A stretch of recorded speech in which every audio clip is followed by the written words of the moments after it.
चलते हैं मेवात। गोविंदगढ़ अलवर जिले का एक कस्बा है, वहां पर सैकुल खान निवासी टीकरी समीप गोविंदगढ़ जिला अलवर राजस्थान का हत्या कर मामला सामने आया है। बताया जाता है कि सैकुल खान फरीदाबाद पुलिस की साइबर क्राइम की सीआई ब्रांच ले गई। बताया जा रहा है कि मृतक की 6 माह पूर्व ही शादी हुई थी। पुलिस अभिरक्षा में 3 दिन के रिमांड पर था। उनकी मौत हो गई। पोस्टमार्टम रिपोर्ट से होगा शरीर पर आई अंदरूनी और बाहरी चोटों का खुलासा। पोस्टमार्टम की रिपोर्ट होगी। मजिस्ट्रेट जांच होना जरूरी है और इसकी पुष्टि जानकारी के आने तक ये जांच बताई जा रही है। लेकिन मैं आपको बता दूं कि जिस तरह में हुई मौत के जिम्मेदार पुलिसकर्मियों को सख्त से सजा मिले और पीड़ित परिवार को न्याय मिलना चाहिए। आज टीकरी गांव में महापंचायत की गई। आइए सुनाते हैं क्या कहा महापंचायत में आए गणमान्य लोगों ने। पूरी खबर आपके लिए है। इस तरह से मेवात के लोगों को टारगेट किया जा रहा है और ये घाटमिका के बाद में तीसरी बड़ी घटना है। उससे पहले एक गांव लक्ष्मणगढ़ तहसील में मल्हा का गांव में एक जला करके मौत कर दी गई थी। उसके बाद तुरंत ये सैकुल खान का मामला सामने आया है और ये एक बड़ी दुखदायी खबर है। सुनते हैं क्या कहा गणमान्य लोगों ने।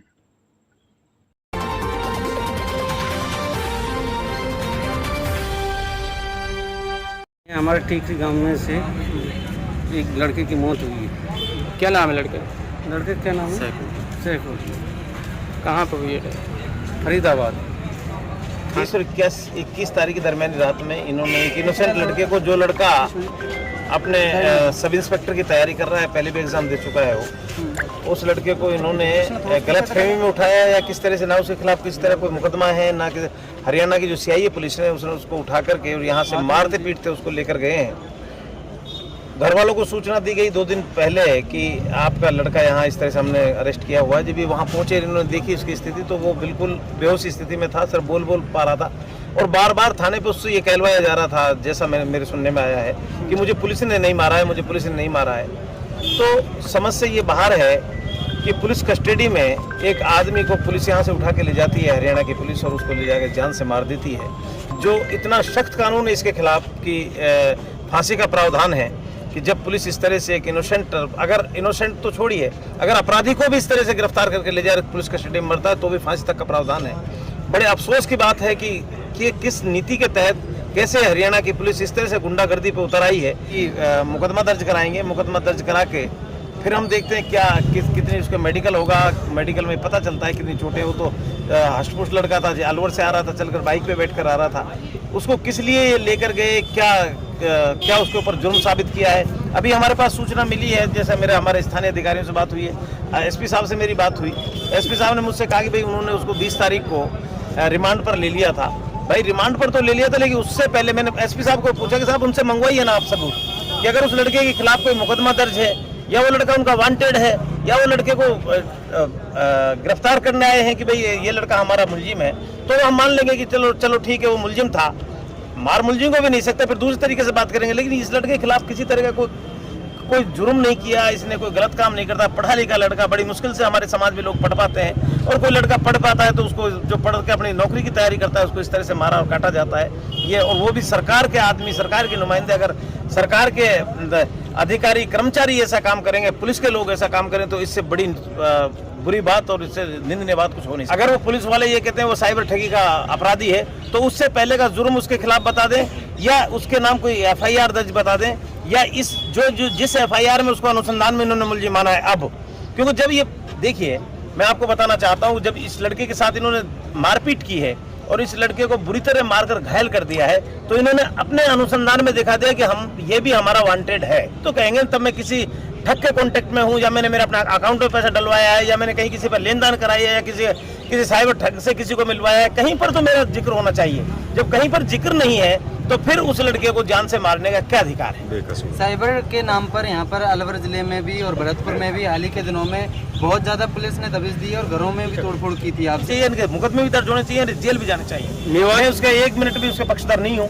मैं तो इस चीज का हूँ कि इनोसेंट आदमी को, एक साइबर ठग की आड़ में आप एक इनोसेंट आदमी को, एक पढ़ने लिखने वाले बच्चे को अगर मारते हो, मैं उसका विरोधी। मेवात क्षेत्र में आए दिन ऐसी घटनाएं, मेयो कम्युनिटी से मत जोड़िए। अभी इसमें भी जो नाम आ रहा है, एक धोड़ा नाम का लड़के का नाम आ रहा है, वो मेव नहीं है। एक गोविंद का नाम आ रहा है, वो मेव नहीं है। एक नरेंद्र है, वो मेव नहीं है। ये इकलौता लड़का उनके बीच में जो इनोसेंट है 100% ये मेव है। तो आप उसको मेयो कौम से नहीं जोड़े। मैं ये मानता हूँ कि पूरा मेवात इलाका जो है जिसमें सभी जाति के लोग हैं, ये इस बीमारी का बुरी तरह से चपेट में आ चुका है और हम हिंदू, मुस्लिम, सिख, ईसाई सभी समाज के लोगों का इसका दबकर विरोध करना चाहिए और ऐसे लोगों को सामाजिक रूप से बहिष्कृत करना चाहिए। ये हमारे लिए, हमारे इलाके के लिए, हमारे समाज के लिए बहुत बड़े नुकसानदायी है। हरियाणा में ही नासिर जुनैद की हत्या हुई थी और अब हरियाणा पुलिस की कस्टडी में सैकुल को मार दिया गया है।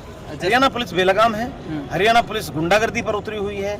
हरियाणा पुलिस का जहाँ तक सवाल है, मैं बताता हूँ कि नासिर जुनैद की तो गुंडों ने हत्या की थी, लेकिन पूरी तरह से पुलिस का संरक्षण उनको प्राप्त था। यहाँ तक कि मैं तो हमारी पुलिस से कहना चाहता हूँ कि इनको जवाब देने का बहुत अच्छा मौका था। जब नासिर जुनैद के हत्यारों को पकड़ने के लिए हमारी गोपालगढ़ की पुलिस जाती है, राजस्थान की पुलिस जाती है, तो वहाँ की पुलिस झूठा उनके खिलाफ मुकदमा दर्ज कर लेती है। इनको भी इनके खिलाफ तत्काल कम से कम इतना तो बनता ही है कि आपने हमारे यहाँ आमद और रवानगी नहीं दिखाई, तो आप किस आधार पर हमारे उसको ले गए। और मैं अभी आला अफसरान से बात भी कर रहा हूँ, मेरी आईजी साहब से बात हुई, मेरी एसपी साहब से बात हुई, मैं सबसे बात भी कर रहा हूँ। मैं कह भी रहा हूँ कि आप लोग क्यों नहीं इनको इस तरह का जवाब देते। जब हमारी पुलिस गुंडों को पकड़ने जाती है, हत्यारों को पकड़ने जाती है, जो इतने बड़े अपराधी हैं उनको पकड़ने जाती है, हमारी पुलिस के खिलाफ झूठा मुकदमा दर्ज कर ले, तो आप क्यों नहीं दर्ज करते? क्यों इतनी शराफत दिखा रहे हो, क्यों इतनी शालीनता बरत रहे हो इनके खिलाफ? ये भी हम बात कर रहे हैं, क्योंकि इन्होंने ये अपराध किया है और अपराध यहाँ से उठा करके लेकर के गए हैं। लेकिन क्योंकि कानून के हिसाब से उन्होंने जाते ही उसको अरेस्ट दिखा दिया। अरेस्ट फिर पुलिस कस्टडी में कैसे मरा, इसका जवाब हमको चाहिए, वहाँ की पुलिस से चाहिए और भारतीय जनता पार्टी की सरकार से भी चाहिए, भारतीय जनता पार्टी के नुमाइंदों से भी चाहिए और भारतीय जनता पार्टी की जो वकालत करते हैं उससे भी चाहिए कि आप लोग एक इंसान की कीमत को कुछ नहीं समझते, इंसान को इस तरह से मार देते हो। इसका जवाब दीजिए कि आपकी पुलिस इस तरह से वैसी बनी हुई है, आपकी पुलिस इस तरह से गुंडागर्दी पर उतरी हुई है, आखिरकार गुंडागर्दी कब तक चलेगी? अब आगे की रणनीति आपकी क्या रहने वाली है? क्या अभी फरीदाबाद जाएंगे, क्योंकि हमारे यहाँ का प्रकरण ये नहीं है। उन्होंने उनको अपने अनुसंधान में मुलजिम माना है, वो झूठा माना है, वो सब क्योंकि अपने बचाव के लिए। ये आप लोग भी जानते हैं, हम भी जानते हैं कि कई लोग क्या होता है कि पुलिस पकड़ने आती है और निर्दोष लोग जब उसमें पकड़े जाते हैं तो विरोध भी करते हैं। फिर बात चाहूँगा कि ये हमारे स्टेट का मसला नहीं है, ये हरियाणा का मसला है और जिस सरकार के वो लोग हैं जहाँ के लोगों ने मारा है वहाँ भारतीय जनता पार्टी की सरकार है और उनका एक सूत्रीय कार्यक्रम रहता है, किसी भी तरह से मुस्लिम को टारगेट कीजिए ताकि ज़्यादा से ज़्यादा वोट का ध्रुवीकरण हो। लेकिन अब देश समझ चुका है, देश की आवाज़ और तरह की बहने लगी है, देश में हवा और तरह की बहने लगी है, इसलिए अब ये सब चीज़ें उनकी चलेंगी नहीं, कितना भी हिंदू मुस्लिम करें, लेकिन लोग उनकी नीति को समझ चुके हैं। इसलिए कोई, हालांकि उनका टारगेट यही है कि 2024 आ रहा है, उसमें किस तरह से ध्रुवीकरण करके हिंदू मुसलमान करके और वोट को डाइवर्ट किया जाए, लेकिन अब ऐसा नहीं होगा। लेकिन मैं इस चीज़ को इससे नहीं जोड़ना चाहता। ये एक अपराध किया है, हरियाणा पुलिस ने अपराध किया है। ऐसी ही घटना हमारे गोविंदगढ़ थाना क्षेत्र में हुई है। जो हमारा सैकुल भाई टीकरी निवासी रहने वाला है, अभी महज 2-3 महीने पहले शादी हुई है, जयपुर तैयारी कर रहा है, ग्रेजुएट बंदा है, उसको फरीदाबाद पुलिस ने गोविंदगढ़ थाना क्षेत्र से उठाया और उसको यहाँ से उठाकर वहाँ थाने लगे, वहाँ पुलिस कस्टडी में उसकी मौत हो गई। जबकि वहाँ से जो FIR हमारे पास आई है उसमें सैकुल का दूर दूर तक भी कहीं नाम नहीं है, क्योंकि वो एक शिक्षित बंदा था, अपनी आगे की तैयारी कर रहा था, भविष्य की तैयारी कर रहा था इस प्रकार से। और यदि दूसरे राज्य की पुलिस या दूसरे थाने की पुलिस जिस थाना क्षेत्र से किसी मुलजिम को उठाती है तो उस थाना क्षेत्र के SHO को, वहाँ की पुलिस को जानकारी देते हैं कि आपके थाना क्षेत्र से हमें मुलजिम गिरफ्तार करना है, आप हमें 1-2 कांस्टेबल हमारे साथ भेजें। जबकि वहाँ की पुलिस ने, यहाँ की पुलिस को ऐसा कोई जानकारी नहीं दी। फिर यहाँ हमारे लोग SHO साहब से मिले हैं तो उन्हें ना जब बात करी, वो हैरान करने वाली बात है, उन्होंने कही कि ऐसे तो लोग मरते ही रहेंगे।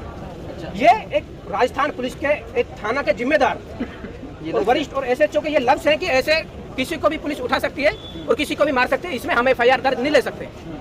तो आप बताइए, आप सर कैसे FIR लेंगे? पुलिस के 8 गुंडे जो उसको किडनैप करके यहाँ से ले गए हैं और वहाँ कस्टडी में रखा है, जबकि उसका FIR ही नहीं है, तो उसको कस्टडी नहीं मांगती पुलिस। 151 में दिखा दीजिए, 24 घंटे में दिखा दीजिए, लेकिन पुलिस ने ऐसा नहीं किया और उसको इतना टॉर्चर किया कि उसका मर्डर और उसकी हत्या कर दी। फरीदाबाद पुलिस कह रही है कि 1.90 करोड़ मतलब 1 करोड़ 90 लाख रुपए की ठगी का आरोप उनके ऊपर। तो FIR में उसके नाम भी तो दिखा दो आप। यदि 3-4 साथी है तो उनको उठाइए ना, आपको किसने मना किया? यदि आरोप किसी ने किया है तो उस आरोपी को उठाइए, हम क्यों आएंगे? लेकिन यदि फरीदाबाद ने वो कहिए तो उस फरीदाबाद में उसका आरोपी का नाम भी तो दिखाएं कि भाई सैकुल का इसमें नाम है कहीं। कोई भी दूसरा आदमी टटलू काटेगा, मैं अपने शरीफ आदमी, मैं अपनी 2 वक्त की रोजी रोटी है, मैं भविष्य तैयार करूँ, पुलिस मेरे को ले जाएगी। मेरे साथ के आपने जुर्म किया, आप मेरे साथ रहते हैं, तो आपकी जुर्म की सजा मुझे मिलेगी, मेरी हत्या कर दी जाएगी क्या? ये कोई जनाजा तो नहीं, जब तेरे से नहीं संभलती तो इससे उतर जाओ। इसी प्रकार से नासिर जुनैद और पहलू खान, रकबर खान, कितने हत्या हुई है, एक विशेष समुदाय के, हमारे समाज की है? और जो एक निर्दोष है सारे के सारे लोग, और पुलिस उनको कस्टडी में, सारी आधों की तो पुलिस कस्टडी में मौत हुई है और पुलिस उसके ऊपर कोई कार्रवाई नहीं हुई। पुलिस की उनके ऊपर कोई अभी तक क्या कार्रवाई हुई? मोनू मानेसर अभी पुलिस की गिरफ्त से बाहर है। क्यों? पुलिस क्या हमें बताएगी? क्योंकि हमने पुलिस से जानकारी ली है उस बारे में, तो पुलिस कुछ जवाब ही नहीं देती कि हमारी कितनी टीम उसको ढूंढने में जुटी है। और मोनू मानेसर उसके बाद में लाइव आता घूम रहा है, वीडियो बनाता घूम रहा है। एक आरोपी, एक इतना बड़ा अपराधी जो इंसानों को जिंदा जला देता है, वो एक खुला घूम रहा है, फिर पुलिस उसके ऊपर कोई कार्रवाई के लिए टीम नहीं गठित कर रही है। ये पुलिस से हम क्या उम्मीद लगाएंगे? कल को हमें मार दे, आप इन लोगों में से किसी को उठा ले, तो हम किसके पास जाएं? अब आगे की रणनीति आपकी क्या है? आगे की रणनीति, अभी समाज के और भी जिम्मेदार लोग हैं जो यहाँ बहुत सारे इधर उधर रहने के कारण यहाँ नहीं पहुँच पाए। अभी उन्हीं के सभी के साथ, सभी की सहमति से आगे को कोई कदम उठाएंगे, जो आपको जानकारी दे दी जाएगी और ठोस कदम उठाएंगे। और ये पुलिस है जो ये समझ जाए, ये अब हमारे अंतिम सांसों के इंतजाम ले रही है, अंतिम सांसों के इंतजाम ले रही है। कल को हम कुछ कर देंगे तो ये हम लोगों को आतंकवादी घोषित कर देगी।